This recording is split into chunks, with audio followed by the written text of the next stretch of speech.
নমস্কার দর্শক বন্ধুরা। আগের দিন আমি আলোচনা করেছিলাম কি প্রকার চারা আপনারা নার্সারি থেকে সংগ্রহ করবেন এবং চারাগুলো সঙ্গে সঙ্গে বাড়িতে এনে টবে প্রতিস্থাপন করবেন না। 2 থেকে 3 দিন রাখার পর টবে প্রতিস্থাপন করবেন। আজ বলবো কিভাবে, কি রকম টবে আপনারা চারাগুলো প্রতিস্থাপন করবেন, কি মাটি তৈরি করবেন, কি অনুপাতে জল দেবেন আর কি সার প্রয়োগ করবেন।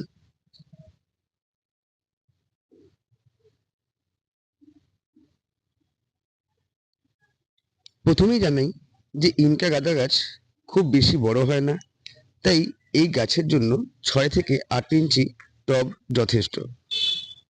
তবে টবে মাটি দেওয়ার আগে অবশ্যই কিছু খোলামকুচি দিয়ে টবের মধ্যে থাকা ছিদ্রটি এইভাবে ঢেকে দেবেন। এবার বলি মাটির কথা। 3 মাস আগেই আমি মাটি তৈরি করে রেখে দিয়েছিলাম। আমি যেভাবে মাটি প্রস্তুত করি সেটা হলো বাগানের মাটি 40%, বালি 20%, পাতা পচা সার যেটা আমি নিজেই বানিয়ে নিই 40%, সঙ্গে থাইমেট 2%, যাতে মাটির মধ্যে কোনো পোকামাকড় ছত্রাক না থাকে।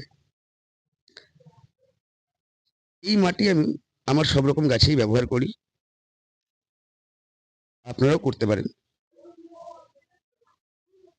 যেহেতু টবের মাটি তাড়াতাড়ি শুকিয়ে যায়, তাই আমি কিছু পরিমাণ কোকোপিট মিশিয়ে নিয়েছিলাম। এতে আমার টবের মাটিতে খুব বেশি জল না দিলেও চলবে। মাটিটাকে আপনারা খুব ভালোভাবে শুকিয়ে নেবেন, যাতে মাটি কোনো স্যাঁতস্যাঁতে না ভাব না থাকে।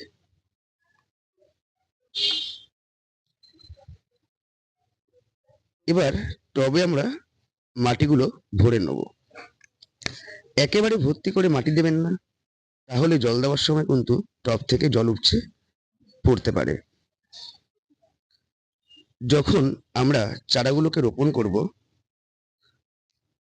তখন আমরা চারাগুলোকে মাটি থেকে একটু উঁচুতে রোপণ করব, যাতে গাছের গোড়ায় জল জমে না থাকে।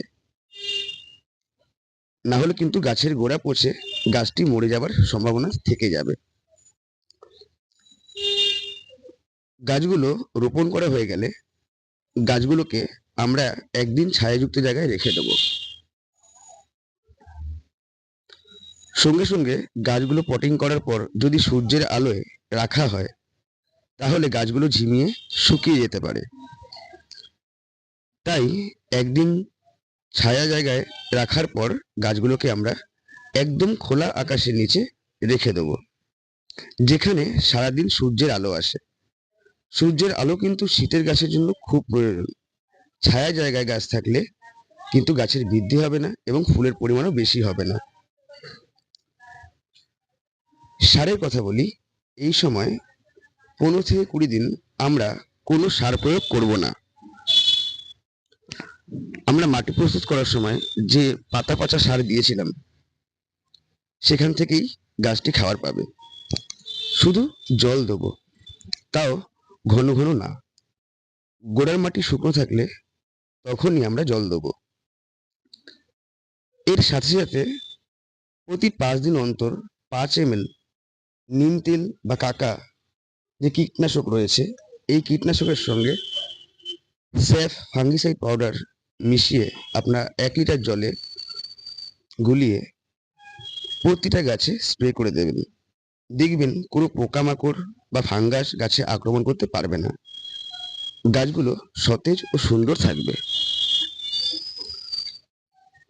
15 থেকে 20 দিন পরের যে পরিচর্যা আমি আগামী ভিডিওতে আপনাদের সামনে তুলে ধরব। নমস্কার।